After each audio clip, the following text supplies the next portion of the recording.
we're getting into this recording, we're not a basketball podcast.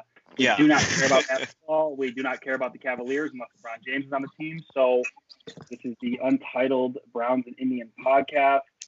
I am a host, Nick, or Rick Noach. You guys introduce yourself. Hello, I'm Matt Justina. I don't have a nickname, though. Chubbs. We call you Chubbs. Chubbs, there it is. Yeah, why didn't you think of that? I should have worn my jersey. Chubbs 24. I'm saving that. I am Emmett O'Donnell, otherwise known as Ernie. There it is. I do like the name that you said, the Bruised Black and Blue or whatever, the Brown and Blue. I actually like that one. I like that name. I think you can keep it. Yeah. Black and Blue, we can cut that in. Yeah. All righty. So let's get in. First subject, Cleveland Indians. Fuck yeah. Are we allowed to swear? Soon to be known. Yeah, we can swear. Okay. Soon to be known as something else. Hopefully the Guardians. Nashville Sound, dude. In a couple years. The what? Wait, what did you say? Nashville Sound. Once we get sold, you know. Shut the fuck up. We're not. If we lose this baseball team, I'm just gonna be done. Well, so what's going on right now with the whole Tito and the Dick Pick Nick or whatever? Like, it's not looking good for us. Not like, I don't think it's gonna be crazy bad, but still.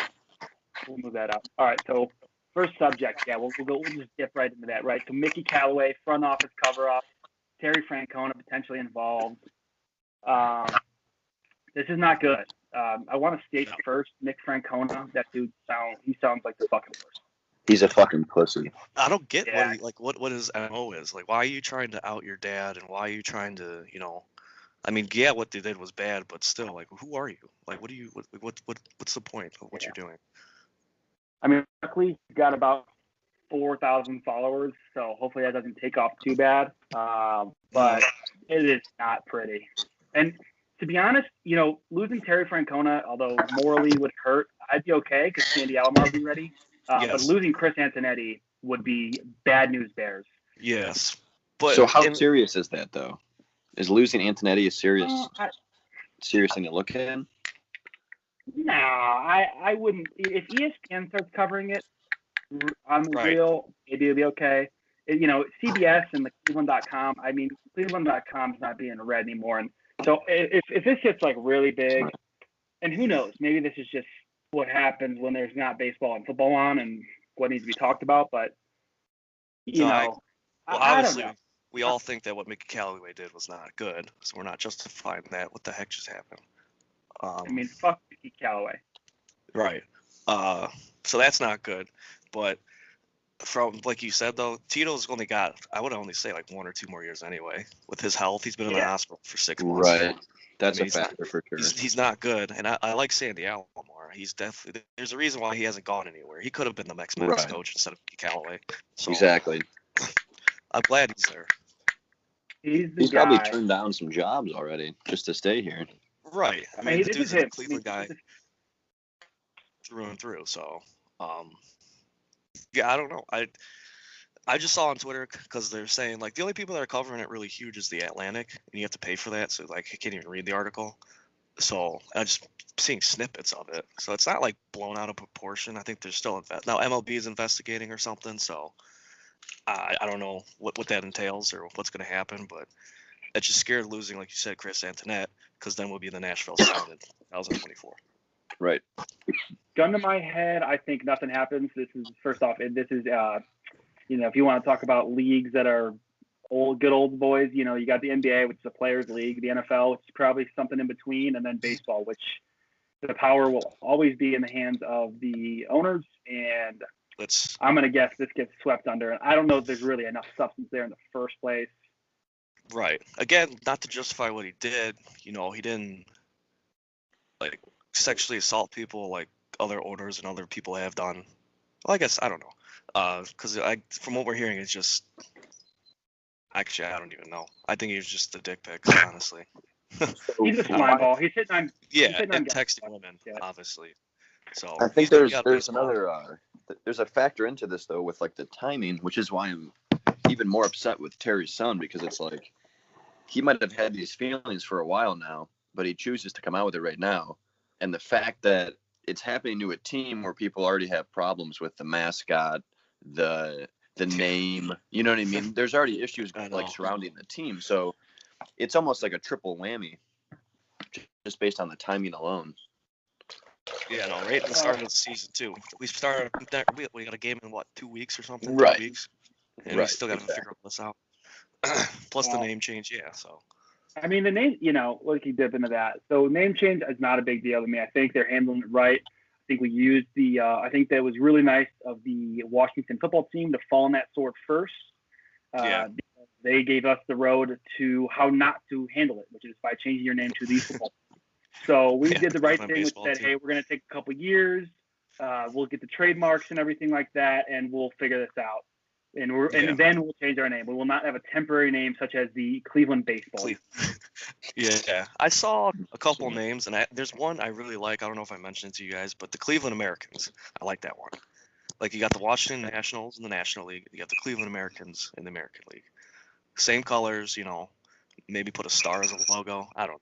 But that was the one that I liked. Everything else is like, no spiders. I don't want spiders at all. Guardians. I like the Guardians. Guardian Bridge. Guardians. But we're named after a bridge, though. How scary is that? What do we? And if it how are you collapses, gonna cross? For us, but there's a team called the Toronto Blue Jays now. Well, I know, but the Blue Jays are cool. But it's like, dude, you're named after a bridge, and it would, if the bridge collapsed and fell into the lake, it would make sense because that's what happened to us in 2016, and then ever since then, actually, it's been collapsing. But that was a terrible joke. But yeah, I don't know.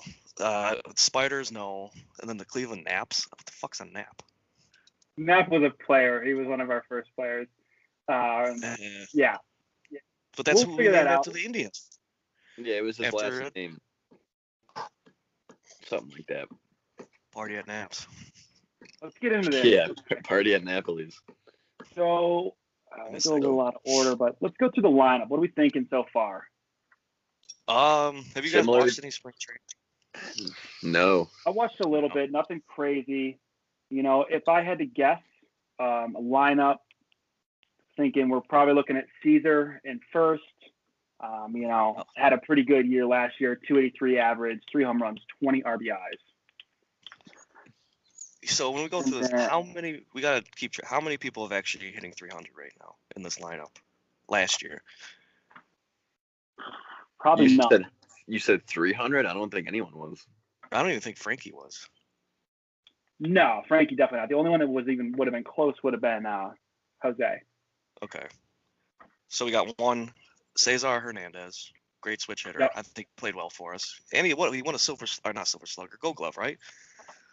Yeah, I mean, Caesar's a sheer yeah, he's solid. I'm glad we re-signed. So he's probably in your one, right? Yeah. 2, you're probably looking at Jose. I mean, Jose's the face of the franchise. Yes. Nothing to be in question there. He's better than Frank. I mean, maybe we're biased, and maybe this is just me. Also, we should probably preface this with I don't know who's the most level-headed here. Maybe Emmett. Matt and I are probably a little more emotional on things, but it's very clear to me that Frankie is not as good as Jose Ramirez. Jose Ramirez has finished in the top 3 MLP or MVP race 2 out of 3 last years to the maybe 1 of Lindor. When he's hot, dude, he's hot. He goes on he kind of starts out slow in the season, and when June hits, dude, he's just fucking cranking it. And he's unstoppable. He's probably the best third baseman. Yeah. He's definitely has the best value. He's on a really. So you're saying Jose batting second? So he would probably be in your 2 hole. You think so? You want to put him at 3? I'm trying to find the lineup, and I can't find it. So let's go through. I go Caesar. So there's not a lineup at 1. Yep. Yeah. So you had 292 out of Jose last year. 292 is your closest. 292. Damn. Yeah. So who hit 292? That's Jose Ramirez. I'm thinking you keep him in your. So let's just get this out right. So Eddie Rosario is a left fielder we got right from the Twins. Yes. So last year Eddie Rosario hit 257, 13 bombs, 43 home runs. The prior year for the Twins, he hit 276, 32 bombs, and 109 RBIs. Damn. Yeah. Do you have his stats when he plays in Progressive Field? Because that he has. He's sick. Yeah, he's half of his filthy. home runs are in just Progressive Field. It's crazy. Yeah, I'm excited for him. I don't know how he is defensively, left field, but so let's see.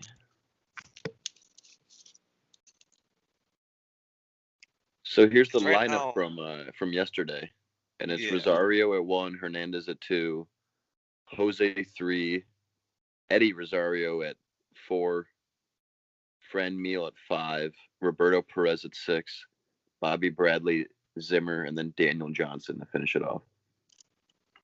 Okay, I mean, I would think Daniel Johnson would be first. Isn't he? He's really fast, but he's a good bottom of the order guy. Well, they're playing with a lot of minor leaguers. I did a little bit of an evaluation of who's been playing, kind of who we think. So Caesar's probably a lock at 1. Jose's at 2, and they might play. You know, how Terry plays, and even Sandy. They'll move things around how the season, how it ebbs and flows. And we got a full season. Eddie Rosario at 3. With if we're going back, it's tough to look at last year's stats with everything. But you got him and Fermil Reyes probably at 3 or 4 spot, and they're pretty similar in 2019. So Fermil in 2019 hit 250, 37 bombs, 81 RBIs. Last year he had 275 average, 9 bombs, 34 RBIs. Yeah, I like him at the 4 spot, and to keep him at DH too. Do not put him in the field. Yeah, he's a DH right now. Going off their website, their DH. He's the only spot at DH. He's not even in really the depth chart in the line. And they actually, thinking about it, you had Eddie Rosario in the left field, Josh Naylor in right field, probably the 5 batter. And he's a 250, 260 hitter, young guy. I'm excited for that guy. Yeah, I think he hit a bomb off of Chapman last year. He went 5 for 7 in that playoff series, and he looked great. So he was the only one that was hitting. Like, we only have these last 4 playoffs have been one person does good. Frankie hasn't showed up, not to rag on him, but one person will do good. Like Jay Bruce did good one year. That was it. Everybody else sucked. So we needed that. Everyone showed, and then it was like, or 2016 we had the Kluber year where he was untouchable and God, what's his name, Miller. He was filthy in that playoff too. It was Cody Allen and Miller, that 1-2 combo. Yeah, Cody Allen was one of the best 2016. The both of them. They were a buzzsaw. He ended up retiring this year, didn't he? Yeah.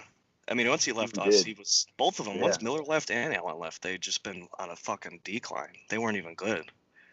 Miller's been on like 2 different teams. I mean, we didn't even hear about Cody Allen. We do pretty well, believe it or not, with I think getting rid of certain players. I mean, actually, it's hit or miss. I was gonna say, fucking Brantley. Dude, Brantley was super good last couple of years. But he could have came back to us. I don't know why we don't sign him.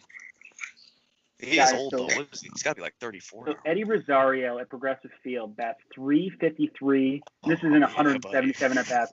353, 11 bombs, 12 doubles, and 3 triples. So he's King Boo. He's King Boo. He got a little King Boo to him. Dude, I love it. So anyway, as we stay on. So Naylor was our kind of the hero of that 2-game series last year. Young kid, 23 years old, and he's probably looking at the 5 spot. I don't know what to expect out of Perez. Pretty shitty last year, but 2019, he's Golden Glove. So we'll see how he's in his headspace. I'm thinking he's 6th. Now this is where the interesting spot comes, right? So we know that Perez is going to be the starter catcher. There's probably not going to be a conflict there. No. And then comes first base. You got Bobby Bradley, the young gun. He's 24 years old. 25 pounds. I guess he's looking good. He hit a bomb a couple days ago, like really far, fucking like 450 feet or something. So if he can stay on it, he can be fucking good. And then Jake Bowers is the other potential first baseman. No clear what they're going to do there. Yeah, I'm not a big fan of Jake Bowers or Mike Freeman. I mean, Mike Freeman's not bad, but I don't know. I'm not confident playing 162 games with Jake Bowers or Bobby Bradley, but I think Bradley's got a better shot. I think he's got a better ceiling. Mm-hmm. Right. So where do you put Marcado? We'll get there. So that's the 7-hole, right? Yeah. For the first base spot. And Bobby, you're right. I would go Bobby Bradley. I meant you too. Let's see what he can do. He lost weight. He's had a little bit more time now. I mean, I think we brushed him in there a little bit, but we'll see. He's had 178 in 2019, but only He was only up for a little bit, 28 though. at bat. Yeah. And he's young. He's 24 years old. Right. Bauer, dude, he's not good. Also, is Bauer's just one of those last names like that the Indians always have? Like, there's always these utility guys. And like Bauer's, I don't know if it's just him or maybe there was another Bauer before that has that utility name and pitcher. It's not reliable. Yeah, no, I know. Not Trevor Bauer. Do you guys remember Mike Aviles? Yeah, the Goon Squad, like the Young Gomes. Yeah, he was like that. He was like the that other utility guy. guy. Jason Giambi was in that, and then Correct. Fuck. Who was the other? There's 4 of them. I can't remember the last one, but wasn't it Gomes? Yeah. Was it Young Gomes? It was when Gomes was like young, and he wasn't like he was coming onto the scene. That's a good question. My baseball knowledge is just terrible right now. I think he stepped in and just started right away. And it was him and Perez that switched off. And then we tried with that Francisco Mejia, but he was supposed to be the next best thing, and he went to San Diego. He sucks. Didn't we trade him? Yeah, we traded him, I think, for... God, I can't remember. It wasn't Corey Kluber. That's for sure. No, it was... I forgot who we traded for. Shit, it wasn't Brad Hand, was it? It could have been. I think, it was Brad Hand, and then I don't know. That dude that sucked, Simber, Adam Simber. Yeah, dude. I'm not a Simber guy. Dude, every time he came out, you just see the player's face, and they're just like, "You got to be fucking." Oh no, I'm not a Simber dude. That's Simber, right? Not to be confused with Klimber or whatever. No, there's Simber was the guy that threw underarm. Like he has that weird sidearm. Sidearm, yeah. Yeah, that submarine bullshit. Yeah, but I remember I wasn't there, but apparently one of our buddies was at Marriott's, and Jensen Lewis was there, and he was, he was at Marriott, so he's feeling it, and he's just like, I fucking can't stand Adam Simber. He sucks cock. I'm like, wow, I never would think that. So this dude's, I mean, if he's saying that, I mean, you get put on blast at Marriott's. Right. That's what we need, though. You gotta like get Al Pawlowski on here, give him a couple of drinks, and actually share what he can say. He's not on STO. He's on a podcast. We'll call that our goal. Let's call it our goal to get him on here to get shit faced, and then after that we'll go with Joe Thomas. Goal guest number 2. Oh, dude, if we got Joe Thomas, we gotta go to Mission Barbecue and have food. But so we're at 8, right? So 8, yeah. So Zimmer between Mercado. I think Mercado's probably gonna get the start. Again, let's just be clear. Last year he batted 128, 1 bomb, 6 RBIs. I want him to be good so bad. I think we could do that if we tried, but 269, 15 bombs, 54 RBIs, 2019 though, as a rookie. And he's defensively, he's very good too. He's fast. Yeah, he's your center fielder. He can track down stuff. So that's probably an optimistic hope that we can get Zimmer or Mercado back, or both back to some sort of level where they're actually competent at playing baseball. Yes, I agree with you. Especially Mercado, dude, because if he's on it, though, like I said with Jose, he's on it. But I feel like he just loses confidence and just falls and falls and falls. But I just like him. I like him. He's young. He's fast. I like him. Yeah. I want him to be good. I know it's a Booger McFarland statement, but I want him to be good. Yeah. And I'm looking at it. Really, on Perez, right? So if Perez is first off, defensively, we know he's there. We know Perez is going to be competent in a defensive standpoint. Yeah. But that's really our only hole. You're looking Cesar Hernandez in second, Jose Ramirez third, first. Well, I guess Bobby Bradley, and that's kind of a hole. But let's be optimistic there. I guess there's 2 holes right there. But your outfield looks pretty good with Eddie Rosario being him, and then right field. So there's 2 holes, and it's up to the young guys to figure it out. Zimmer, I'm optimistic. He runs like a fucking deer, but he also gives me the biggest Grady Sizemore vibes of all time. Yeah. The longest legs. Yeah. Yeah, I agree. He's fast and he tracks down balls, and I like that. His face is like giant. Yeah. He's a large man. Yeah, he is. So you're saying he's going to bat ninth?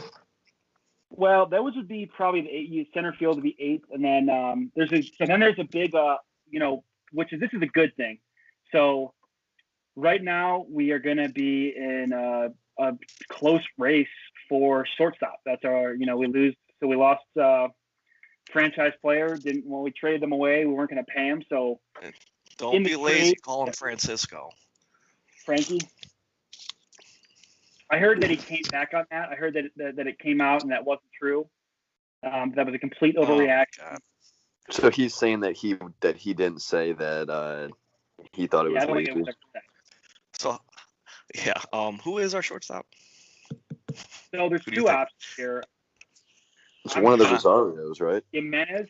Well, Jimenez is a potential guy here, right? He's 22 years old. He was supposed to be a stud, so maybe he could crack the lineup. I don't know. I mean, last year he batted .263, hit 2 bombs and 12 RBIs. He's 22 years old. Yeah, that's definitely not bad at all. He'll be playing by mid-July.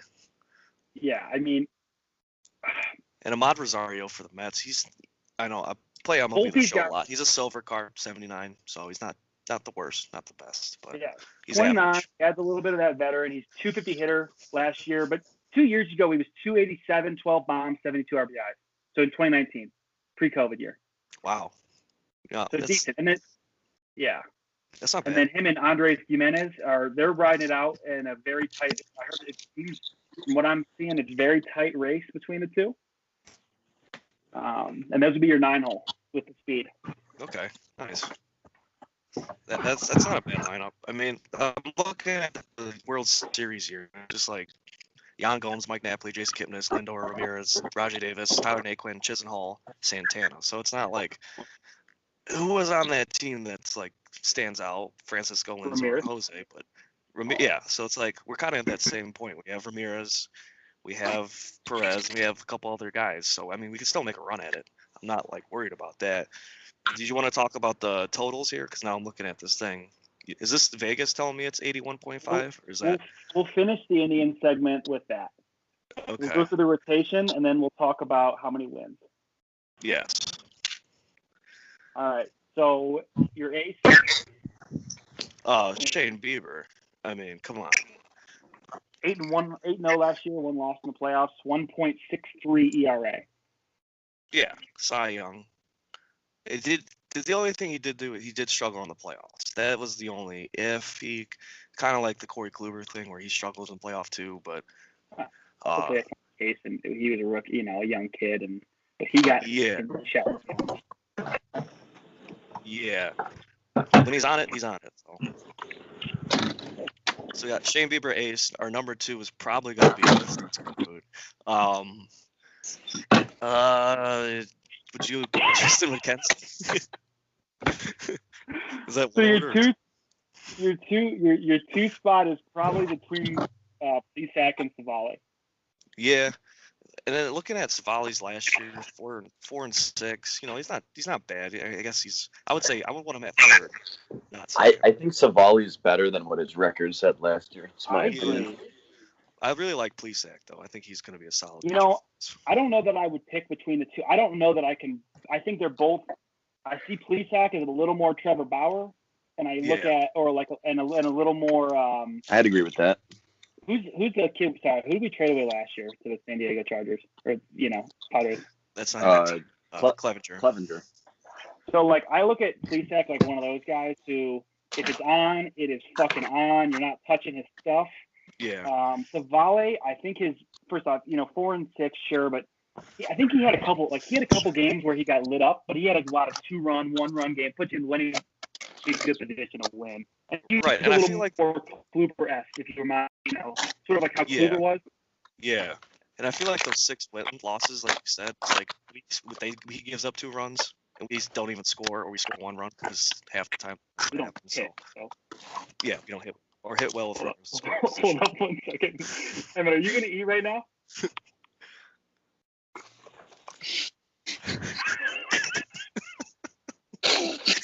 You can cut this part out.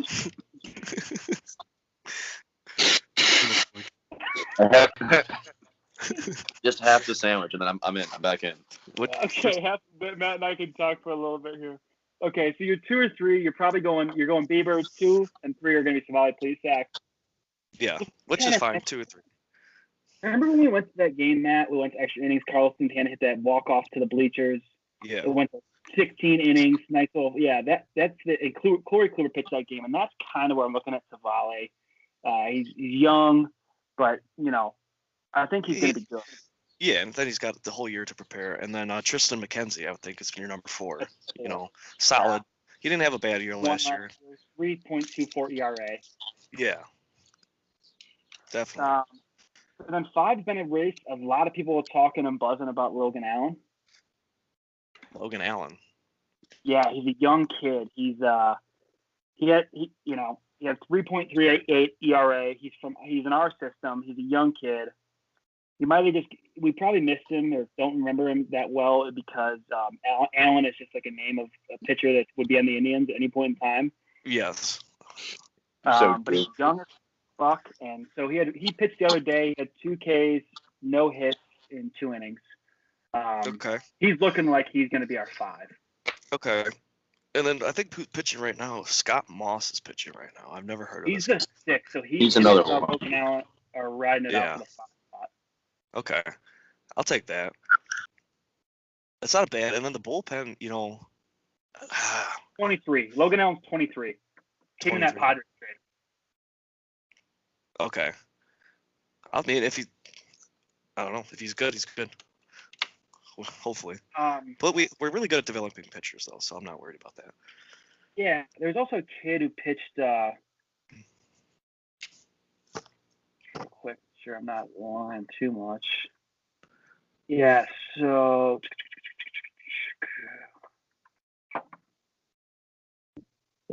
excuse me. Emmanuel Kloss. Yeah, he's the closer for us. You think he'll be our closer? Yeah, he couldn't pitch last year because he had the PED problem. He's like taking horse tranquilizers or something. Yeah. 100 the other night. Yeah, and he's got like a really good cutter. He throws really hard. I think he's going to be our closer. Because we don't have Brad Hand anymore. So. Yeah. On and off. I mean, the kid that I'm like most excited and also fearful, if you will, is Wild Thing. James Karinchak. Yeah, dude's a stud. I think he's going to be our guy. I just think he's what I would like. I just see him as a kid that we could all appreciate. Where talking in his glove, talking to himself. He's the right kind of crazy. He's Cleveland crazy. Right. Yeah, and I like that. The only problem again, playoffs got spanked against the Yankees. If he can figure that stuff out. Yeah. I know. New year though, we're not. Whatever. Yeah, I mean. Kid kind of reminds me of Bauer. I mean, and the Bauer that I like, the part of Bauer that was like, just a fucking nut job. Yeah, the guy that was flying drones and stuff. That guy. That's the one I liked. How do you think he's got paid more than our whole salary cap? Yes. Right. And that's the problem right now. Is dude, our salary cap is so bad. How are we going to sign Jose? He only makes like $5 million. That's not good. He'll get paid. He's deserved like huge contract, like $50 million. Like. I don't know if we're going to be able to do that. We could get into this at some other time. I mean, this is going to get bad. I mean, you're looking at, I think Shane Bieber reached out and has been just recently said, like, I want to be here. I want to go long term. Right. I think they'll pay him, truthfully. I think they'll pay him. Mm-hmm. But, you got to keep some of these fucking guys. Otherwise, trade them all away and just get prospects. Yeah. Start that over again. You got a young team. Eddie Rosario, 25. Josh Naylor, 23. Bobby Bradley, 24. Mercado's 26. That Jimenez kid who's competing with Rosario for shortstop's 22. Yeah. Zach, young. Bieber, young. Savali, young. Tristan McKenzie, very young. Logan. We're set up to be very good. So, yes. But we could talk about that later because we got 81.5 games this year. I'm going to go over. Yeah, I'm going to go over. I'm going to say 86. We're going to get 86 wins, probably second in the division. I think we can do it. But we have a tough division, of course, this year. Minnesota's going to be good. I think White Sox win it. White Sox are like, they might even be in the World Series this year. They're fucking good. They got a squad. White Sox are super good. Yeah. So that team scares me right now because for the past 4 years we've been great. We go play White Sox. I think that was Detroit. We beat Detroit like fucking 30 times in a row, 22 times in a row. So I'm not worried about them. But we would always play Chicago. We would always win the series. Take 2 out of 3 from them. But now we actually have to fucking play it because we'd always win our division games. That's how we were so good. Now we have a good division. So we'll see what happens. But I think 86. Playoffs? Do you think playoffs?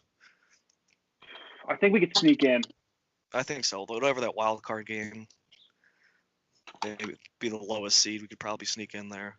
But I think that's another good segment because we can look around the league and see who's good in the American League. But yes. And you got to see kind of, it's tough to pick and choose right now on a schedule without seeing just a little bit of how it tastes of our health and our taste of what we got. But looking at things right now, I'm optimistic. Emmett.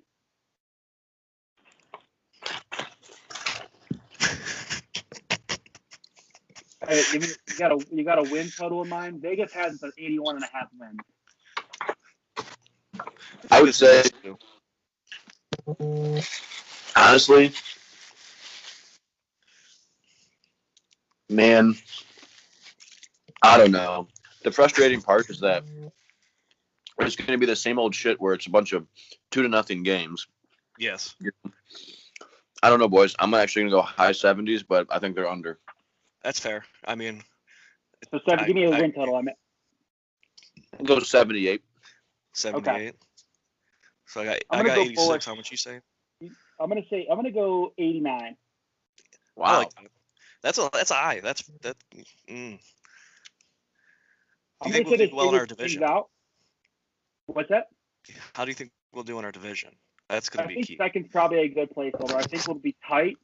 Yeah. It just depends, man. I'm going to stay optimistic and bullish on them right now. I think they got a pretty good – I think that even losing Lindor, I'm looking back at like last year. I'm just thinking about last year. I think we got a better team. I think you look at last year on face value, I think it's tough because you had Santana coming off a pretty good year. Frankie Lindor and Jose Ramirez, MVP candidates. Yeah. But, like, your outfield was kind of a mess. Vermeil stayed hot, but he's a DH. Yeah. I don't want him in the outfield. That dude's slower than me. Perez sucked a fat bag of dicks for some reason last year. No offense, Perez, we do love you, but he's got to get back to where he was. And I think with Tito, hopefully, here's the next subject. I'm gonna go 89 wins. Tito's health is gonna be a big thing this year for me. So yes. Tito's not healthy. It's I hate to say it, but it's time. I don't know, maybe you ride out the contract, but if he has any problems this year, I say just hand it over to Sandy. And if we get close to some sort of run, maybe Tito's ready next year and we add a couple pieces. But if he's not healthy, I'd like to keep it consistent for these young bucks. Right. And how many games did he miss last year? Because remember that Sandy was coaching at least, I think, like 40 games or something.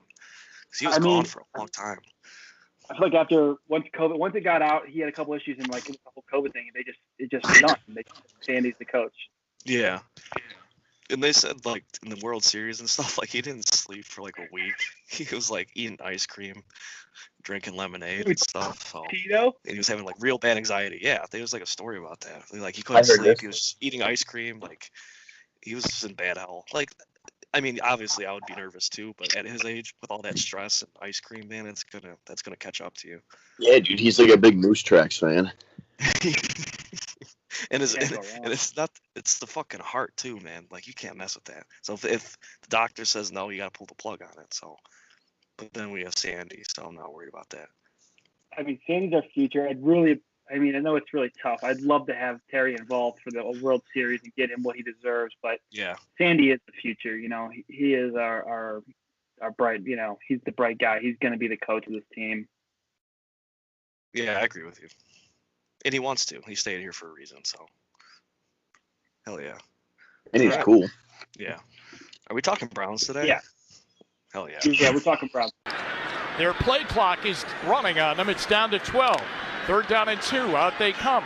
Higgins comes near side left with Landry. Hodge out wide to the right. Hunt in the backfield. Mayfield takes the snap. He's going to run it to the right. Mayfield turns the corner and got the first down on the right side. He slides inside the 40-yard line. Minka Fitzpatrick tags him down. First down Browns at the 39-yard line of Pittsburgh. And the clock is running. with 52 seconds left to go. It's a first down, and that bench area is starting to feel it right now. And Baker had the awareness to slide down inbounds. 12,000 are going crazy inside First Energy Stadium. And wherever you are, this is starting to become very, very real that the Browns are going to go to the playoff. They're in victory formation, and Baker Mayfield takes a knee, and the clock will wind down. An amazing story. The Browns will get their 11th win of the year. They'll go to 11-5, and they're going to the playoffs. Unbelievable. What a season. All right, so let's go in. Did anyone listen to that Andrew Berry interview to the Browns? I haven't listened to it. No, I have not. I liked what I heard. Maybe we can review that. I'm sure they'll have some stuff, but I think it's out. But the way that I'm taking it is that they're looking at a lot of things, and they're going to make the right moves with the right amount of money. I mean, that's how I inferred things from listening to him and KS this last week. First thing, we hadn't heard from him in a while, but they're looking to make a couple money moves, sounds like. Yeah, and obviously the biggest one is fucking OBJ. $15 million. Probably, I don't know. People don't even talk about him anymore. They don't even care about him. Like on ESPN and stuff. That he's not even a top 20 guy. I would say he's like 19 maybe. So what do we do with that? I think Jarvis is better, obviously, but. Emmett, why don't you get into this so that we can kind of hear you, and then we'll kind of think about it once you're done chewing. Well, I think you got to keep him this year. It's a big issue. I mean, the money issue is a big issue. Like Matt, I think you said last night, you have top 15 receivers in the league. Or let's say top 18, and at least last year, and none of them were on the Browns. But you have $30 million going to two receivers, so that's a huge issue to have. It's a good issue for a team that went, and had 12 wins last year. But it's something we got to look into, especially when we got to pay, 2 to potentially 3 boys to long-term contracts. More important boys, obviously. Running back and wide receiver are kind of like interchangeable. I mean, you need a good quarterback, offensive line, defense line, all that stuff. So I'm not worried about getting rid of them. I would love to have them, but if the money's not there, we got to sign Baker too. So that's a whole nother thing, like we talked about last night. Right. And it's got to be this year. I mean, we're going to give him another trial run. He's obviously going to do great, I think. And then he's going to have to get paid. If he wins the Super Bowl, I mean, Jesus. Right. I mean, so let's just lay this out right now. Okay, I'm going to see if I can share this with you guys. You give me 1 second. Are we starting? We're going to start. We're all recording. I'm going to be able to chop a lot of this stuff up. Yeah. I just didn't know if there was a. I want to see if I can get this stuff for you, so I can actually be a good producer and have things that we're going to be looking at. Can you guys? Can you see my screen at all? Yes, yeah, I can. Actually, that's cool. All right, so cool. We're going to be fucking really good at this pretty soon. All right, so Jarvis Landry now. Okay, Emmett gives a fair point. Let's stick on one topic for right now. So OBJ, yeah. I mean, essentially, no one's taking that fucking guy at $15 million. I mean, I don't know what we get out of that trade, and I don't know if pride's in the way or if Andrew Berry just says, fuck it wasn't my trade in the first place. But we traded a first-round fucking pick and a starting safety for OBJ. And a guard. And a guard. Well, wasn't that what was the Olivier Vernon trade? He was with OBJ. We got OBJ and OBJ. Those were 2 separate trades. Was it? Right. Yeah. They clumped them as one, but it was 2 separate. Yeah, I think it was a you won this one, whatever. We can get to that. But at the end of the day, you traded a starting safety, which was probably the weakest, maybe not the weakest, but the most evident with Sendejo. I feel bad for the guy because he tried his fucking best and just got shit on every week by everybody. But so you lose a safety, and then with the 22nd or something, maybe 19th pick in the draft, which that's a 19th pick can get you a starting linebacker, edge rush. You can get a lot with that, or a DK Metcalf or whatever you want to get. Yeah, definitely defense. So you traded that. So that's a big haul for a guy that's very much underperformed in Cleveland, struggled to figure out the chemistry with Baker. But to Emmett's point, yeah, is he expensive? But you got to nice Matt. You probably got to keep him, right, Emmett? For this year, you almost have to. See, I can only see like the Raiders picking Unless him up, you trade him. but you don't want to trade him into the AFC. Obviously, you want to get him out.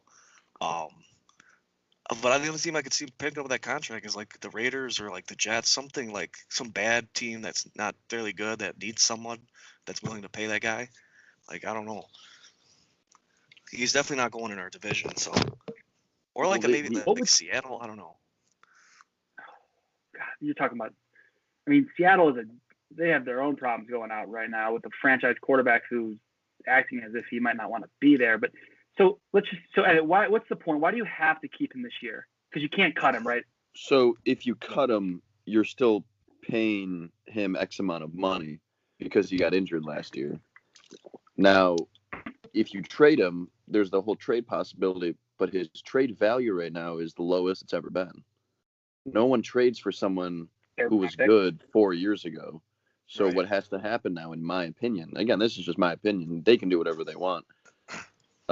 If they think he's damaging the team and they'd rather just eat that money to get him off of it, that could be a scenario, but I don't think that's the case. I think they actually do want him, but the main reason why is because you can't trade for him right now. No one wants him. They're gonna you get a 3rd round, 4th round pick for him? We're not gonna Would you take a 3rd round pick for him? I would not. I would. I would rather just keep him. But then that's a huge loss for us, though. I mean, yeah, it is. But and it's not Barry's fault, but I don't know. This is where I need to grow, and we're going to get into this again when we talk about the 17 games. But me working on myself as a Browns fan, I always shit on Browns fans because I always feel like they're damaged goods, and it's like the the Frankie thing where someone might have said that Frankie didn't like being called Frankie. Cleveland fans, got real defensive, took it to heart, overreacted, and then it came out when he got a chance to fucking talk because he was in the middle of a game. Turns out, oh no, I didn't care, and I actually probably wanted to spend my career there, right? So, me as a fan, I'm a little worried, and I need to trust Kevin Stefanski, and I need to digest and properly acknowledge Baker's growth, but there's a part of me that's worried about getting pre-OBJ. Right before he got injured, we saw a Baker that was like, is this guy getting any better? And then the second that OBJ got hurt, Baker was a top 10 quarterback, top 12. Right. And remember that game? OBJ got hurt. We were struggling, and then Baker threw 20 for 20. Right after that. He got hurt on a pick. He got hurt on an interception. Right. Right. And then after that, I think it was like the next series, we ran down and scored, and he was 20 for 20, had like the best half ever. 5 touchdowns. Yeah. Showed us he can get down the field and win games had that one where he was getting tackled, threw it, big play, right. He was supposed to, right? So I agree with you. So him getting hurt did that, but like Baker was just like, all right, now I don't have to worry about getting him touches, So hopefully. Yeah, there's a part of me that's worried about the chemistry of everything. Yeah. And how is OBJ as a locker room guy? I don't know. That's the other thing. The Nobody thing really is, talks Jarvis shit about likes him. him. So, yeah. I think he's a good locker room guy.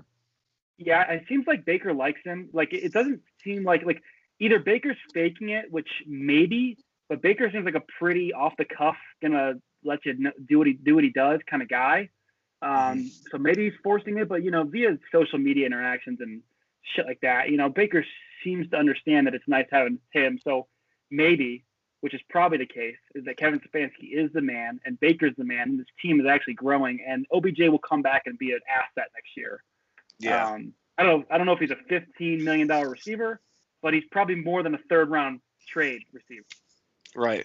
But I don't know. I like him though. That's the thing. But Emmett's probably right, where you can't trade him for a 3rd round pick because that is fucked. Yeah. And we got to give it a shot. And you know what? If it's not working out for whatever reason, I mean, I don't know. There's also the part of if Baker can't make it work with OBJ, and then I don't know. That's just then it's hard for me to say we should pay a guy this much money or give him this contract if he like can't make it work with a star receiver. You know, like he has to be the Baker. This is his team, so he has to be able to handle the roster that is thrown about him. He isn't going to be able to control the roster. That's going to put him with the category. Yeah, sorry. Right. You're not LeBron. You're not LeBron James. You can't trade people on your fucking team. So you're going to have to deal with these situations. So Emmett's probably right. So now we get into the talk. Look at Tom Brady. Sorry, it's my last thought on Baker and what you just said. No, keep going. Tom Brady, look at who he had. If he has Antonio Brown, who obviously is a nutcase. Mike Evans, who's a great wide receiver. Rob Gronkowski, who's a doorknob. And then fucking who else is on that team too? Well, he's had a lot of personality. Leonard Fournette. So he had a lot of personalities he had to deal with. And look what he did. Just tore it up. Gotta win. And we were like in the same situation. We have Jarvis, Nick Chubb, all that. So if Baker wants to be, he's got to put himself in Tom Brady. So I mean, Tom Brady has much better receivers, but yeah, you're right. But just how he dishes them out, how he dishes them out, how he's got a nutcase he has to throw it to, and how he handles that. And obviously he handled it well and kicked everybody's ass this year. Right, but he's also seasoned and he's old. Like Baker's young, squad's young. We could just have OBJ for this year, and then there's an easy out. It's just after this year. Yeah, I agree. You know, I mean, we're a win now team, so you might as well keep him while you can. You know, and he is electric. I mean, that Dallas game, he was electric. Dude throws the ball like 70 yards. It's crazy. It's great. Like when we went and then we, you know, it was a wild game, and then they're kind of coming back into that game again. Let's preface, Dak was playing at this point, but they come back into that game, and then they had that fucking broken play, and only a couple receivers, maybe him and Tyreek Hill, a couple names could have made that. Oh yeah, when he ran out. Yeah. Fuck yeah, dude. It was wild. Electric. Yeah, that's man. I think we watched that in that Uber ride. No, we didn't watch that play. We watched like half that game. Because remember they were coming back. That was like towards the end of the game where they're coming back, and we're like, the Browns are going to be the Browns, and we're going to lose this game after being up by 30. And he sealed the deal with that one. That's how we knew we were special, though. We didn't Browns too bad. Right. Like, past years we would have lost that game. But this it was just similar to that Titans game. It was very similar. Yes, exactly. That's how I know this team is growing. Growing, yes. And Stefanski's a good leader. Freddie Kitchens loses that game. Hugh Jackson doesn't even. Yeah, so they're not even in that game. No. So to get into the point of other, you know, big money receivers, good segue here, right? So not only are you paying a lot of money for the one receivers of Jarvis and OBJ, there's Austin Hooper, who is a pricey tight end, and you know, and we also have to pay a guy. I think we need to pay a guy. So here's the last year's stats, right? OBJ stats aren't going to be on there. He's a 1,000-yard receiver, most likely last year. But Jarvis Landry, 840 yards, solid, you know, decent year, played big, moved the chains for us, expensive. Rashad Higgins, though, you know, not as many receptions, but 600 yards, close in yards, played less games, 4 touchdowns. I mean, remember the Cincinnati game? He caught, or that was at People Jones. Never mind. I was going to say People Jones. Look out for him this year because I think he's going to be solid. Higgins had the big catch before that, but yeah. They both had big catches. Yeah. I don't know if Barry is like fucking doesn't want to sign Higgins because of Peoples Jones, but I don't know. I would. You know, and he probably doesn't. The way he talks is, you know, I don't know that he's asking for $6 million. Even he might be giving $4 or $5 million, and he's probably worth it considering. He had 600 yards. I mean, he almost is as productive as Jarvis, and he's making $2 million a year. Right. And he took the league to play for us. So like him. Obviously, he wants to stay. Yeah, no, I mean, if it's just the issue of at this point, I kind of want to just talk to OBJ, and I can't believe I'm even saying this, but maybe even Jarvis, and just be like, let's restructure your contract here a little bit, you know? Yeah. Do you think? I don't think OBJ would though.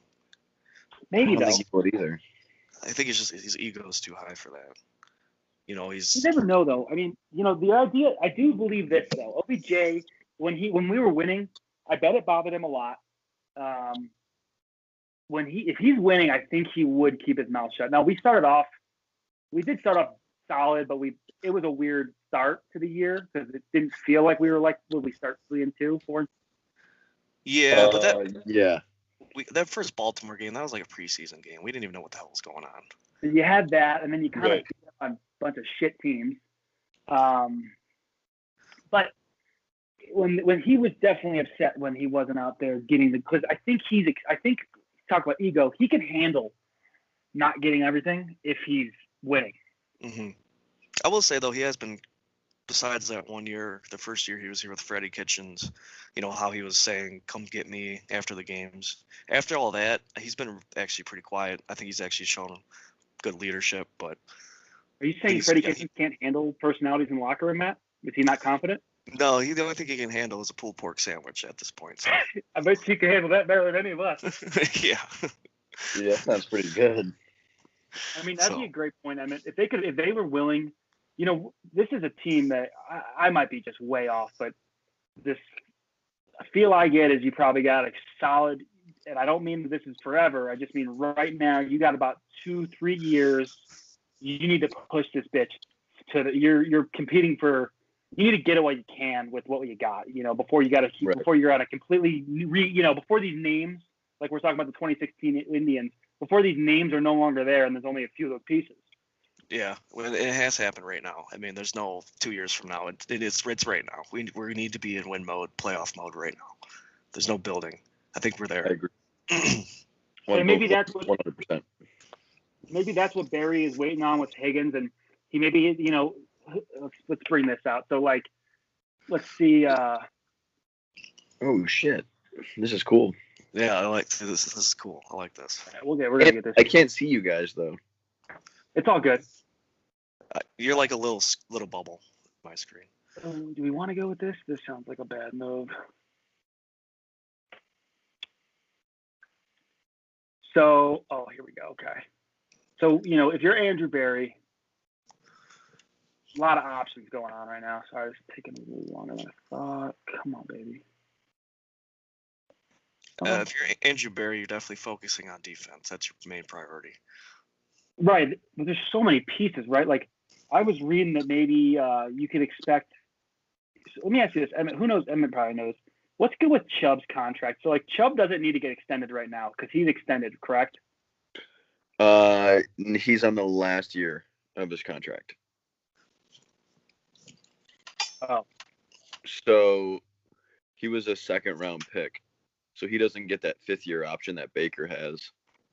Or Denzel Ward has. Or Denzel, exactly. So this is the last year of Chubb's contract. So they could either talk about it this summer, which they probably will, or they're going to wait, but they don't want to wait.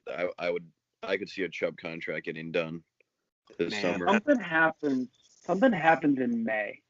So, like, at some point in May, something with the 5th year is different. And also, though, now that everything's getting back to normal since COVID, the salary cap's going to be fucking huge next year. So maybe that's what we're waiting for. I can Right. see that. If I was them, I would wait for Baker. Yeah, definitely. Until after this season. And I think Baker knows, like, yeah, I'm going to be a Cleveland Brown, so I'm not going to be I want a lot of money, but he knows he's going to stay here. Right. Because you're right, because they bleeded on Patty. Rest in peace, Michael Stanley. Yeah. Yeah, rest in peace, Michael Stanley. Legend. Did the best Brown song of all time. Wait, Michael Stanley died? Yeah. Passed away today. That's what happens when you sleep in till 2 o'clock. I mean. Wait, what? Yeah, Michael Stanley passed away. 72, man, not that old. No, he had a lot of health problems. What is this, dude? This is sad. No, I just forgot what we were talking about. Baker Mayfield, right? Yeah, I was trying to get. I don't know what's going on with all this. I guess let's stay on. So if you're Andrew Barry, you're probably right because I'm trying to think. There was something I read about maybe at some point in May something weird happens, but at the same time, didn't Patty Mahomes get paid like late last year? Like when were we talking about Patty Mahomes? Before the season. No, it was before the season started, wasn't it? Yeah, I thought it was before. So like right before. It wasn't before May. Oh, no. Right. Yeah, a lot of shit goes down in July and shit too. Yeah, it's still pretty early. It's only March. All right, so Andrew Barry's got a lot of pieces, right? So he's got, let's see, what's the Browns cap right now? $20-something million? 21, I think. 25. Yeah, it was up And there. remember when we had like 80? That went quick. Yeah, it's on Yeah. OBJ. Huh. OBJ, Garrett, and Landry are like 50 million. Garrett's worth it. Yes. Pay that man Garrett. I mean, just watching him play basketball. It's scary. Wow. Look at all this. See, that third guy right there, Sheldon Richardson, I would cut him. Are you guys can see that? How do I? Oh, shit. That's a lot of money on the table there. Whoa. Yeah, it is. I mean, he does play well, but I think he could do better than 11 million. So $21 million, and then you have all these moving pieces of signing Denzel Ward, Baker Mayfield, Stephon Gilmore. I think I'd pass. He's expensive as fuck. We don't really need a cornerback. Right. Unless his name's Marshawn Lattimore. I would take Marshawn Lattimore on this team. I would 100%. I think he's going to sign with the Saints, though. Yeah. Maybe that was a little bit of an overreaction about Monday. Cleveland. Yeah. Oh, the one where he said, I just want to put Cleveland on the map? Yeah, but I guess that wasn't about Cleveland. That was about him. It wasn't about the Browns. Yeah. When everybody thought, oh my God, he's coming. Oh, he's on his way. I do like Denzel Ward, so it's like no need for that. Yeah, if he's healthy, right? Yeah, Grant Delpit if he gets healthy. I think he just posted a picture on Twitter and his shoulder looks messed up still. 100%. He's ready. He'll be back for next year. That was one takeaway from the Barry Stefanski interview. He will be ready start of the season. No missed games there. Yeah. Man, this guy tweets a lot, huh? It's off season.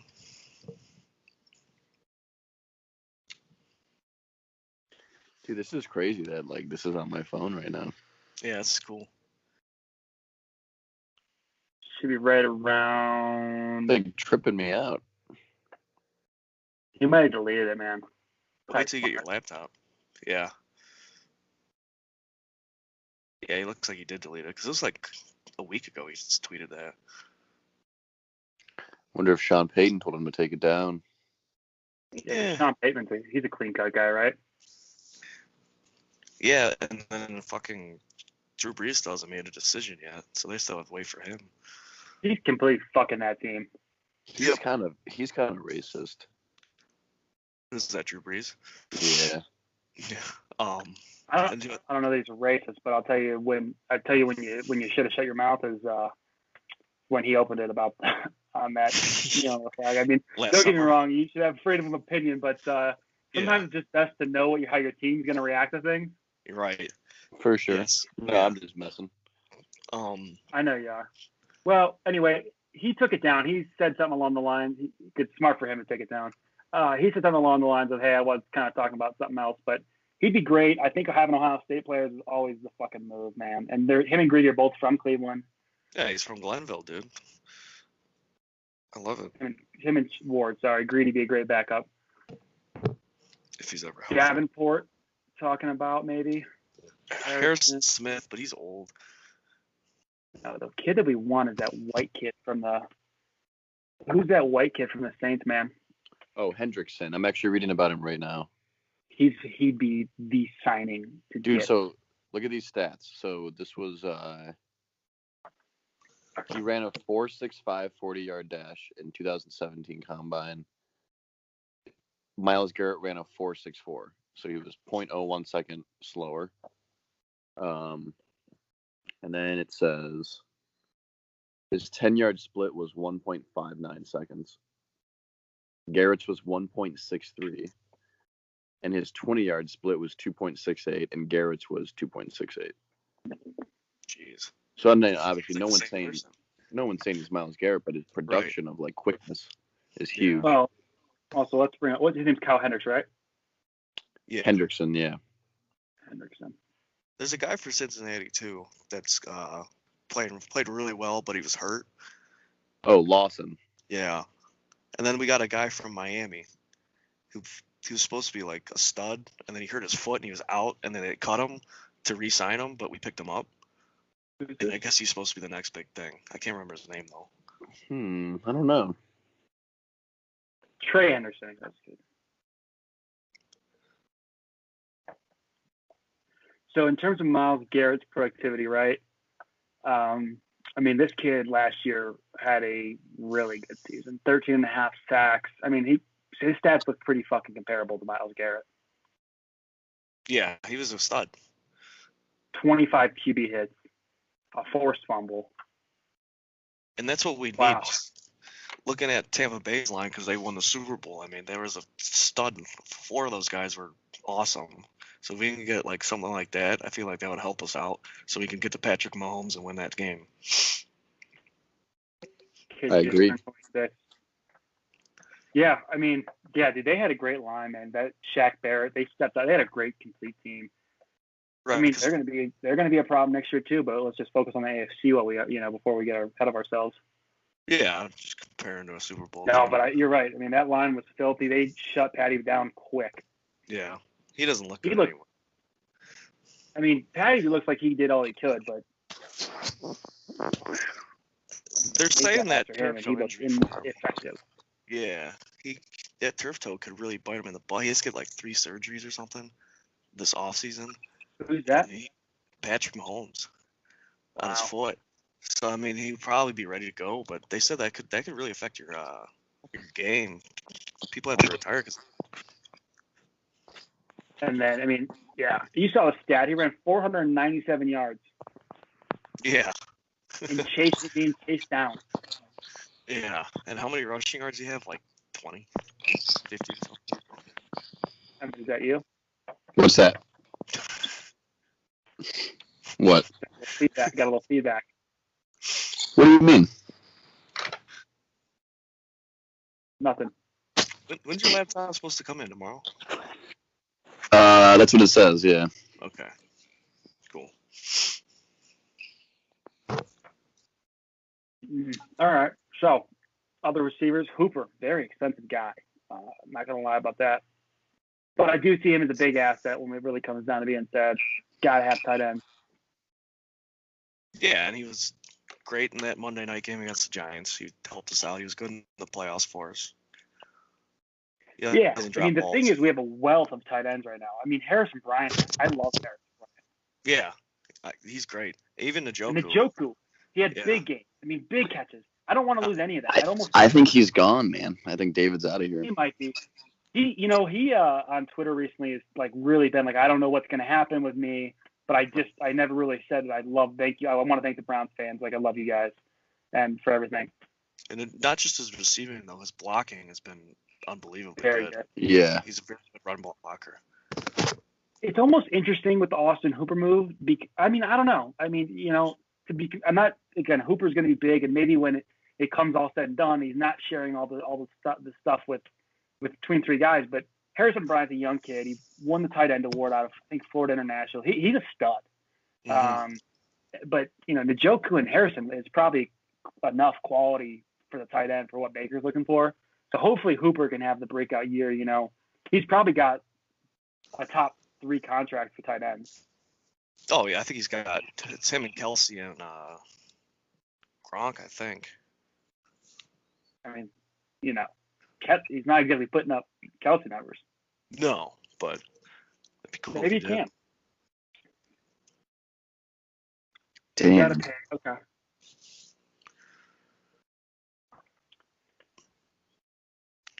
It's an interesting stat. Kareem Hunt and Rashard Higgins are very, very close in targets and receptions. Yeah. Kareem Hunt led the team in receiving touchdowns last year. Did he really? I didn't even see that. Yeah. I mean, maybe that's not as big of a surprise as I think, but. Yeah, because it took Jarvis like 10 weeks to get his first touchdown. He was like, yeah, it was like that first 5 weeks really diddling Dick. Yeah, well, it was all Nick Chubb. I mean, a lot of running, and then he got hurt, and then things got better. Whoa. Nick Chubb. What a year out of Kareem Hunt, man. Dude, almost 1,000-yard rushing. That's fucking nuts.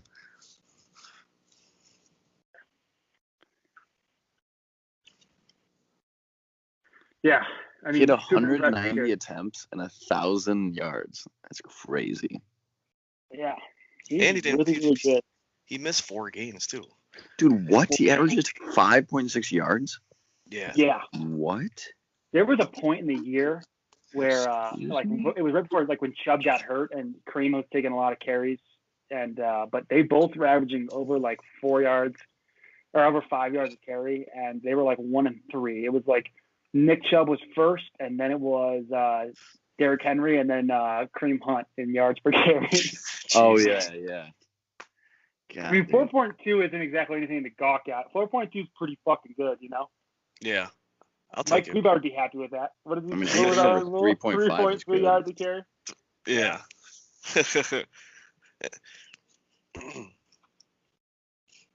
I think though for next time for this podcast, you can cut this out.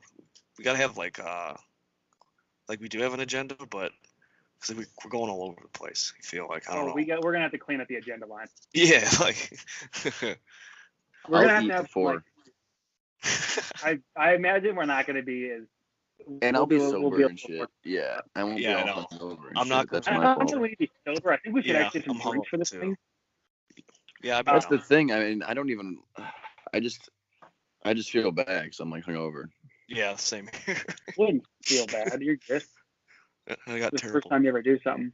Well, I didn't know you guys can like see me and everything. I was just like, whoa. All right.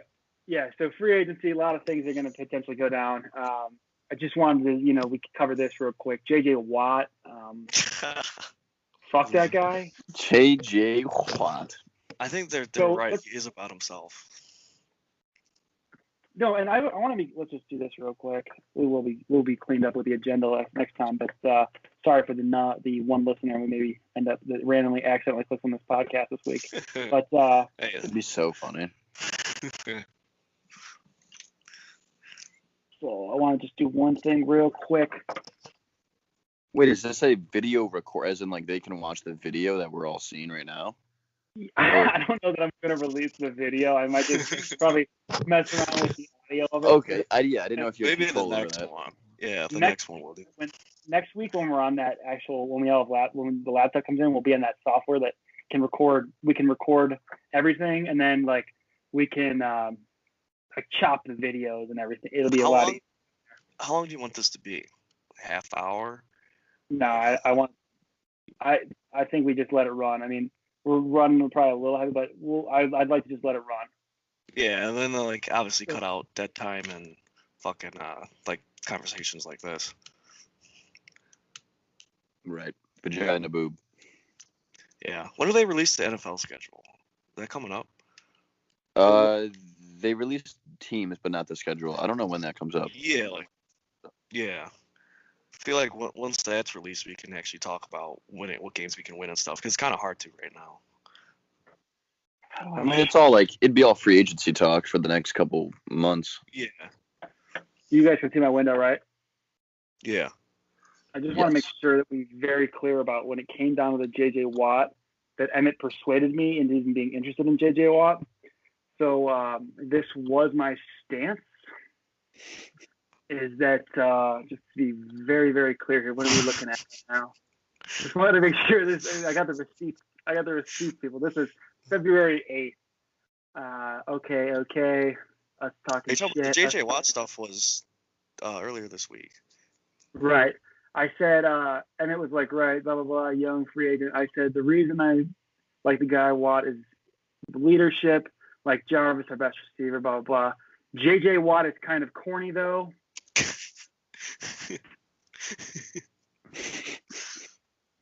The corn meme. Emmett says, yeah, you would have to get them maybe 2 years, 15 mil. Who knows? I take him, actually. He's such a cornball, man. Is really having a hard time rooting for him. And then Emmett was like logical about something, and I was not. And he said, "Isn't he like good for the community and raising money for the community?" Yeah. And I was like, "Yeah, I guess he is kind of a stand-up guy. Okay, I'm sold." But he's a fucking cornball, and I'm glad we don't have him for $15 million a year. You can look up words and it'll go back to certain texts. Yeah. It's pretty wild. Well, obviously he doesn't want to win a Super Bowl. If he really thinks the Arizona Cardinals are going to take him there, that's not going to happen. Especially in the next 2 years. No, not even close. They're not even going to win their division. Yeah, I mean, they might finish third in their division. I don't know what's going to happen in Seattle. I mean, I would think the Rams were the best team in that division anyway last year, and they just added Matt Stafford, who I imagine is going to be pretty good for them.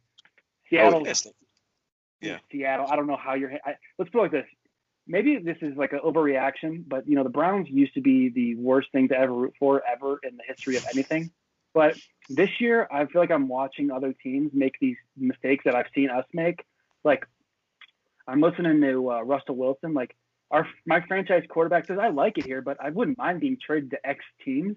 Right. That's harsh. That's weird. Hard, man. That's weird. There's something going on. Do you think the players? I mean, do you think they like him? Because he won a Super Bowl and he's really good in the playoffs or whatnot. But I don't know if they believe in him anymore. Honestly, maybe Pete Carroll doesn't. Something's going on where somebody's not believing. I think it's Pete Carroll, and I think they let Pete Carroll go before they let him go. Yeah, he's another cornball too. But yeah, I would get rid of Pete before Russell any day. Russell Wilson. Yeah, Pete's old. Did you say Russell Wilson's a cornball? Pete Carroll. Pete Carroll's a cornball. I think Russell Wilson's fucking corny and cringy. Dude, he's pretty cringy, man. He is really good at quarterback, though. He's very good at really hot wife, though. He's the dude that would remind the teacher that she forgot to give out homework. Yeah. See, maybe that's the thing. Maybe he's like in the locker room and people are just like, I kind of don't fuck with this guy anymore. I'm kind of tired of him. We need something. But game's game, right? Yeah. Right? I mean, Matt, let's put it in this situation. If you have a guy who's a little corny, but he fucking kills it down the field. Right. You got Sorry, Dick. Don't be sorry. This is the point. We got to be having fun here, boys. All right. Yeah. But yeah, it's really hard. I mean, it's the NFL. It's hard to get quarterbacks. So if you lose him, who are you going to replace him with? You have to do it with somebody solid. You can't. Their backup was terrible. So. And how many years has he not been in the playoffs? I think he's been in the playoffs every year. Yeah, you don't lose that guy. Yeah. All right. So go ahead, Matt. Sorry. I was just going to say get rid of Pete Carroll, like you said, but yeah, go ahead. I mean, yeah, I think there's something after that run after the Marshawn Lynch. I feel like things went bad. Yeah, that didn't make sense. I would be devastated if that happened to us. I don't even know if I watch football again. Oh, this is who we got. Wait. Oh, some of that preseason?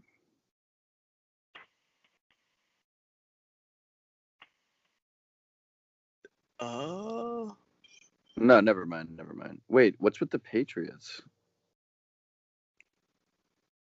We don't play the Patriots this year, do we? Oh, maybe that's. They released 17 games, right? It would be the Cardinals, right? That's what they're saying. So that would be the 17th one, yeah. There we go. All right, so this is good. I like this. Oh shit, we do play at New England. Okay.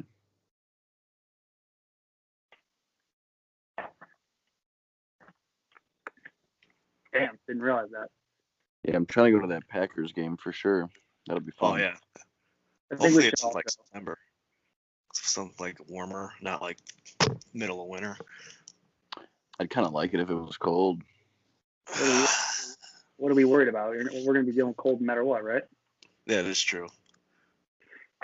So anyway, you can like copy and paste that so we can see like all the teams, so you don't have to keep scrolling up and down. See if I can try.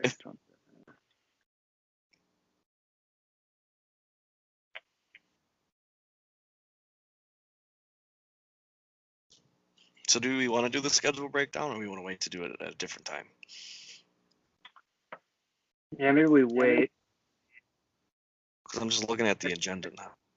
Next week. Yeah. Let's break down that. What else do we want to talk shit about? Talk shit about? How about Pittsburgh's Ben Roethlisberger? That helps us a lot.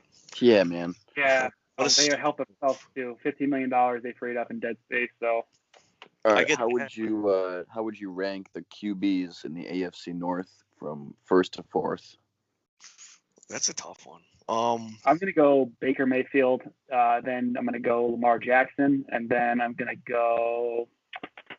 Let's see. I think I'm gonna have to go Joe Burrow because he never pinned down a woman in the bathroom, and then I'll go Ben Roethlisberger. Matt, what about you?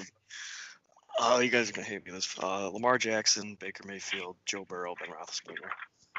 I would go Lamar Jackson, Baker Mayfield, probably Joe Burrow, then Big Ben. Right. Even if he doesn't win games, Joe Burrow is still putting up numbers. He's still pretty good. Probably better than Big Ben.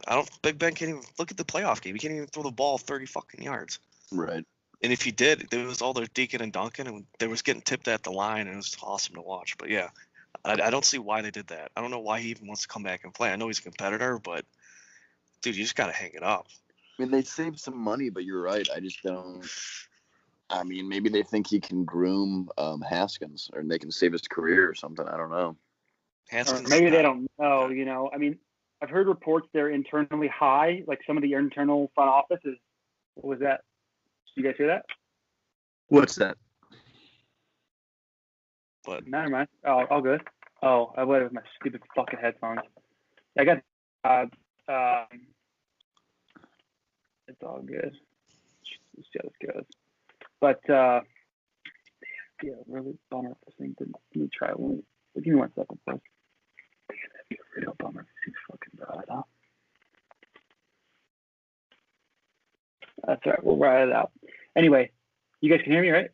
Yep. Yeah. Okay. Sorry. Yeah. So I heard reports they were high on Mason.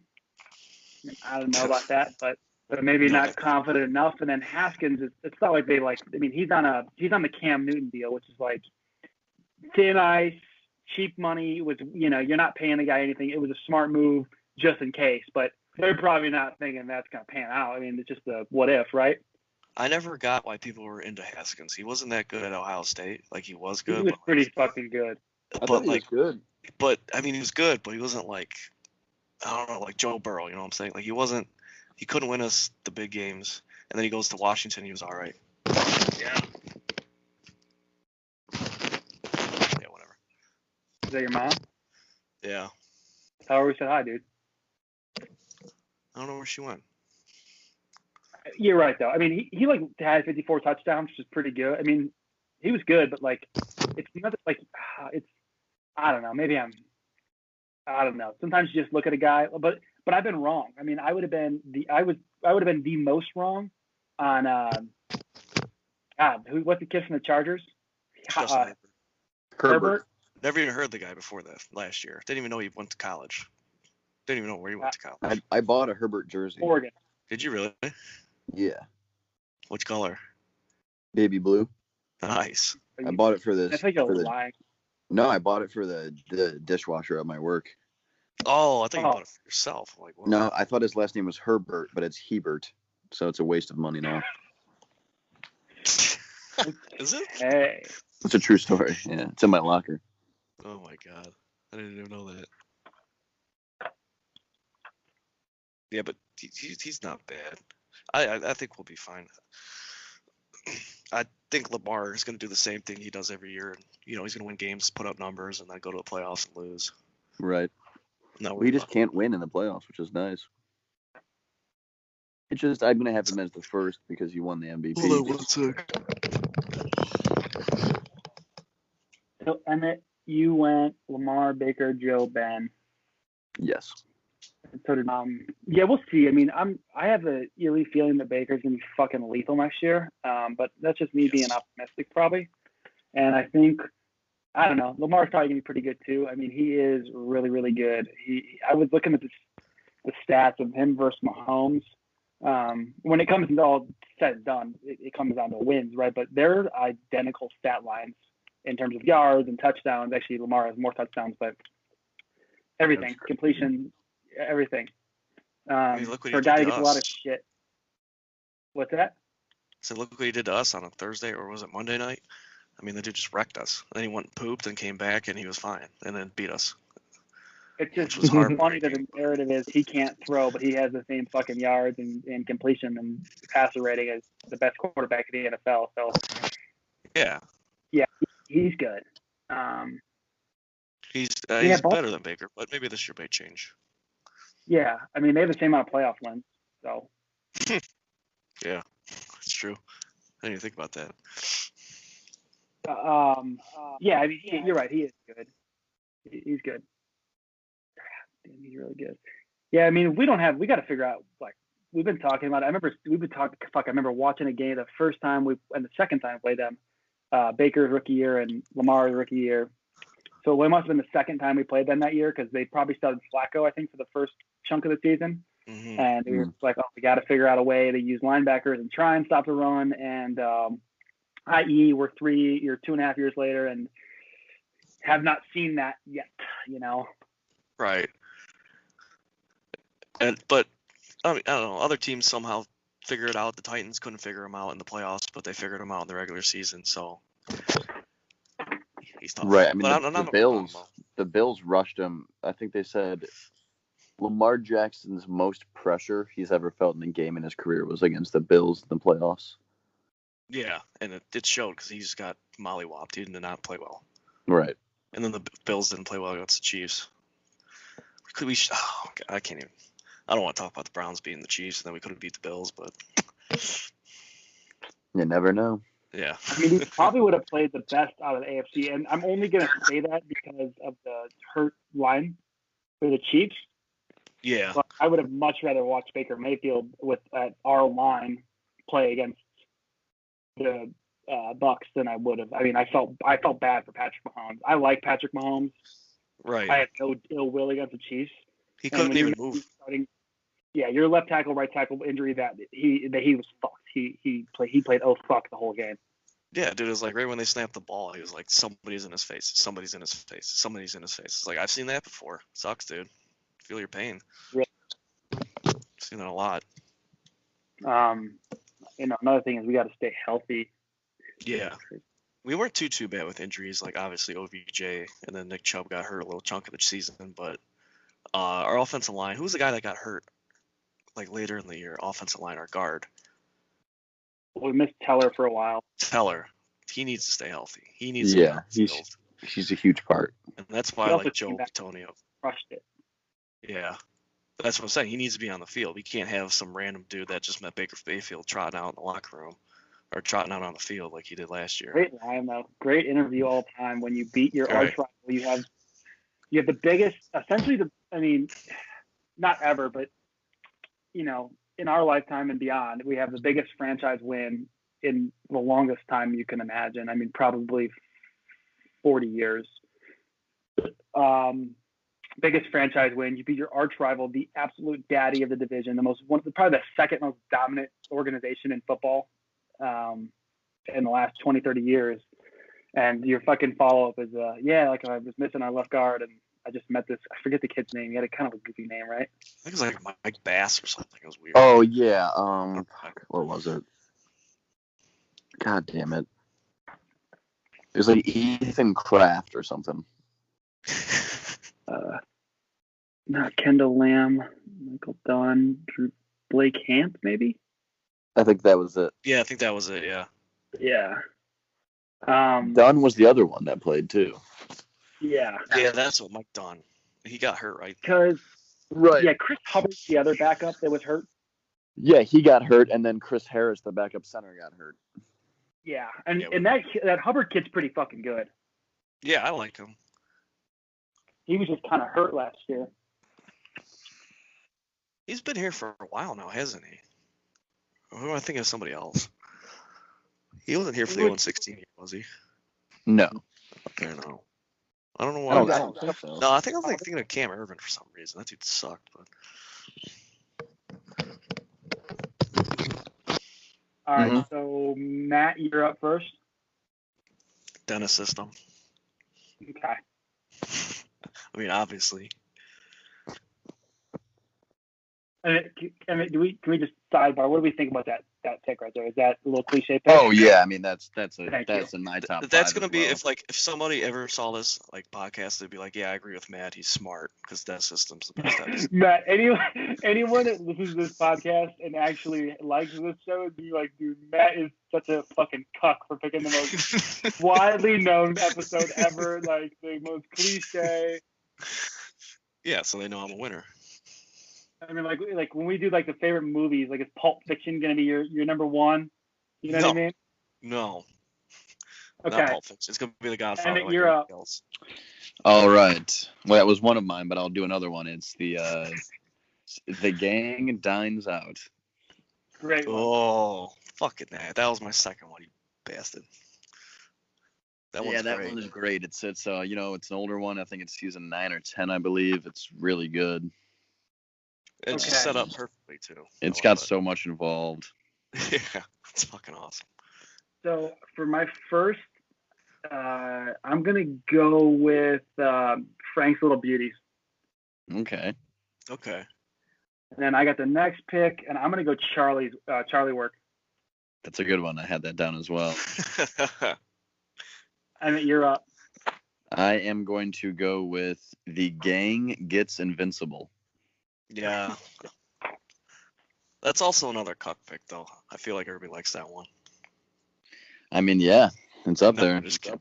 No, it's really good, especially when Dennis is running that route. Yeah. Look how perfect symmetry. He's like, that's not Donovan McNabb. Sprints.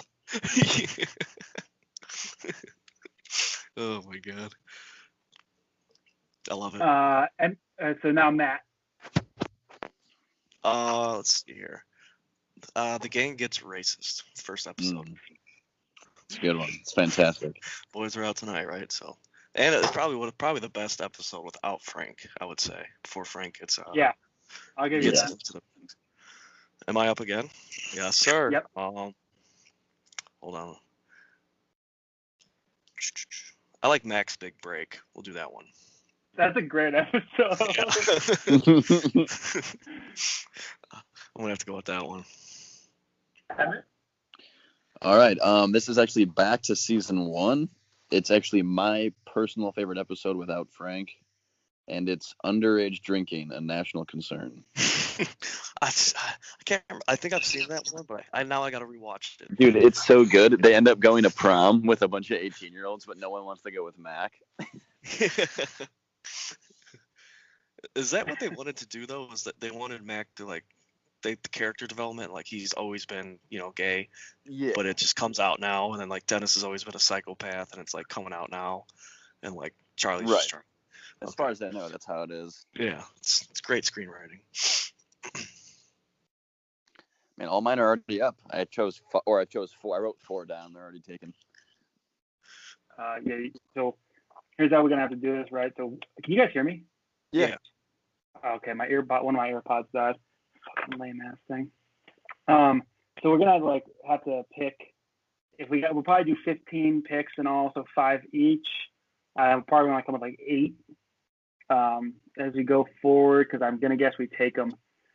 So for my next 2, I'm gonna go with Gang Goes to Jersey Shore. Yeah, that's a classic one. And Rumham. then Rumham's all-time classic. This is very, very tough. I got 2 left? Yeah, none of mine got taken. Okay. God damn.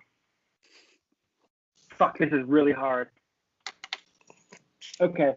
I'm gonna go with Gang Solves the Gas Crisis. Yeah. Okay. Yeah, that's a good one.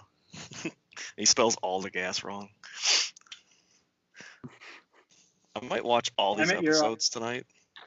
Yeah, I'm watching Always Sunny right when we're done. Yeah, I'm gonna watch 15 So episodes. of Always Sunny. I had 4 written down. I'll just kind of backtrack, let you guys know what I was doing for this, just to give a little insight.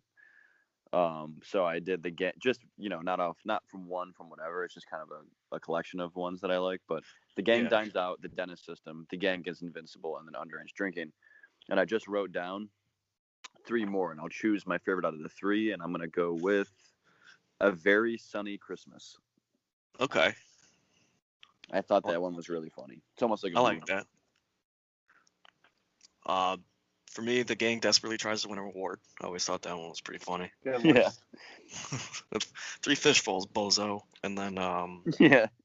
I'll drink when I'm goddamn ready to. oh shit. I would have to say Being Frank is my last one. Oh, nice. Yeah. Dude, that's a great one. Patsy's so cool. Let's Emmett, see, your last pick. This is my last pick. I've already said 4. Yeah. Gang times out. Oh shit, I did. All right. Shit. I will have to go with Who Got Dee Pregnant. Yes. Yeah, I love that one. All right. Fuck. Okay. This is tough. We can do honorable mentions. I guess I'm gonna go with fuck. God damn it. All right. So yeah, I'll do this. I'm gonna go Dennis and D get on welfare. Yeah, that was one of mine. I was in between that one. Yeah. I'm gonna give an honorable mention, and I know this is a cliche moment, one of the more popular ones, but I gotta give an honorable mention to when the gang gets a boat. Yeah. Okay. Only because the moment of Dennis explaining the implication to Mac is potentially one of the best all-time study moments. Right. Yeah. Fuck yeah. And I mean, See, I feel like that's something that, like, I mean, it's relatable because if you do take girls on a boat and they're out there and they are going to sleep with you because of the implication. The implications. Yes, that's exactly what. All right. We're doing honorable mentions. Yeah, give me your honorable mentions. Hold up, HM. We just choose like a sixth one. Yeah, just something that was on the list and didn't make it. I am gonna go with. Damn, this is really tough. I'm gonna go Mac bangs Dennis's mom. Yeah. And then Frank ends up banging the waitress on the end of the episode. That's fantastic. Yeah, I like that one. It's either that one or the gang gets held hostage. That's a good one too, man. That was on my list too. Damn, that one's funny. I had the gang beats Boggs too. I mean, I feel like that one's kind of cliche. Nah, but that's an all-time. Yeah. And all 3 of those episodes are like just gross sleeping with, where it wasn't supposed to happen. Right? So, like getting these Boggs, remember when he's shitting on Frank's idea to sleep with that woman, and then he's just like, he ends up taking her down there, and Mac's behind the suitcases, and he goes to kiss him, and he goes, no, nothing but lips. It's so ridiculous. Yeah. Few more I had was, I mean, this one's classic, but Nightman Cometh. Yeah. And Mac got fat. Yeah. Surprised no one said the Nightmare Cometh. Yeah, I mean, it's funny. I just like rewatching it in a random order. So I started at like 10, finished it, went to like 6. I'm like almost done with that, and then I'll start at 1 and go through it again. But like, dude, Frank's Little Beaties is just, I don't know why that one kills me, dude. Yeah. But what's your go-to Chipotle order? I would have to go with a bowl. Okay. Tortilla either inside or on the side. And then I'm going to go extra white rice, both beans, barbacoa, and chicken. Did you do that Uber Eats? Yes. Okay, I'm about to do that right now. It was like $26 for one burrito bowl. You should still pick it up. Yeah. I'm really I like started because Chipotle is like my cheat. Like if I'm gonna go and not make food, it's gonna be Chipotle because it's cheap, it's good quality, and it's delicious. But after like the Uber Eats, I started doing that during the pandemic. But it's like, dude, I just can't fathom paying $15 for a $7 burrito bowl. Right. It does no, suck. 100%. Yeah. I do it when I'm hungover or it's late at night. hungover is the move. But Matt, what's your go-to burrito bowl, or what's your go-to at Chipotle? Chipotle, burrito bowl, white rice, pinto beans, the peppers and onions. Yep. And then I like chicken. I like to do double chicken. And then mild salsa, hot salsa, sour cream and cheese. And then get the chips on the side, and then a vinaigrette. And then you scoop the chips in it. So, what about you? Burrito bowl, tortilla on the side, extra white rice, both beans.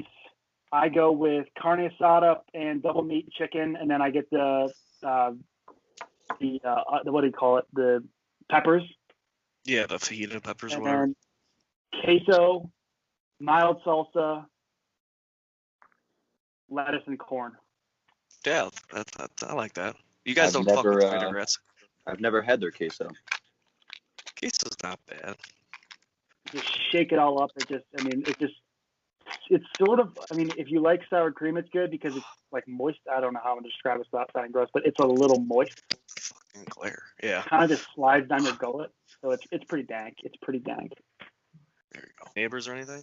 Dude, flush your toilet. No, Just I know, piss in your toilet. but I've been peeing throughout the podcast and trying not to be loud so you can hear it. That's smart. Oh my god. Dude. Ew. Dude, What is up with you with your nails? Do you not cut them and then just we're wait gonna until they have get as this long little as segment. possible? We're gonna have this just so everyone that is not listening.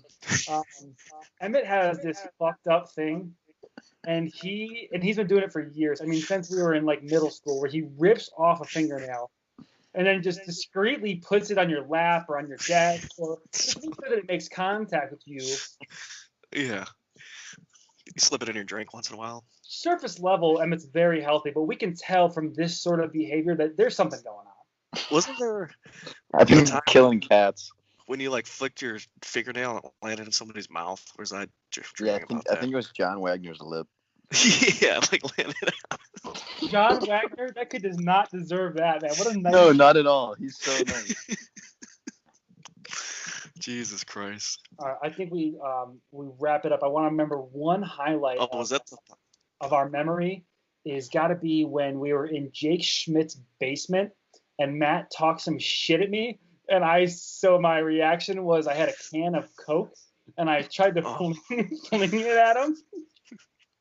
And then it just went all over Schmidt's wall and door. It was all white. And it was just brown. Oh my god. Nick, what the hell? Yeah. And then Schmidt Schmidt blamed was it on just talking Erica, about that. and his mom believed him. Jake! Oh my god. Man, that's crazy. I don't know if I remember that. That had to be a long time ago. I'm sure all the CTE has just gotten in the way to Matt and just erased that from your cognitive memory. Oh yeah, dude, I have a terrible memory. Same. Drinking doesn't help, but Drinking it doesn't has, help. dude. Like Not you said about though, cutting out the shots, dude, like saves it. Like Dude, just it was drinking awesome. beer. I had a great Yeah. time last night because you there don't was no brown liquor. out. Right, you don't brown out. We're, Feel like ass right now. Tired. Right. Yeah. we're 25, so pretty much we're at the point where we can decide how our lives are going to go. But if we continue with a heavy shot rotation, we will be alcoholics. And if we do cut out shots, we will be able to drink for the rest of our lives. So shots are pretty much off the table for me now. Yeah, Yep. I agree. I Especially would, with my hangovers. Totally agree. And I wish the best to all of our friends that will continue with shots. I wish them the best, but they will be That was struggling. such a big bite, dude. Did you do that on purpose? Is that how you eat? You did that on purpose. He's laying down. He took a massive. How are you gonna He's a swallow? mess. Don't you have to sit up to eat? He's a bit of a mess right now, but No, we'll man. break. Oh shit, So that's our cabin. Is a hot tub. that's sick. Like this mountain right here is just right next to it. Whoa. How do you get there? You just like kind of go over the mountain, or is there like a road You or can walk something? up, and then Okay. these people that own the place, they must do like climbing. There's like a bunch of like things you can climb that thing with. Okay. Holy shit, that's fucking sick. mean, so then we were seriously fucking around in that hot tub, and someone was like, "How long are you supposed to be in a hot tub?" We had probably been in the hot tub for about 4 hours. Straight? What? No. Yeah. And then we looked it up, and it said you're supposed to be in the hot tub for like 15 minutes.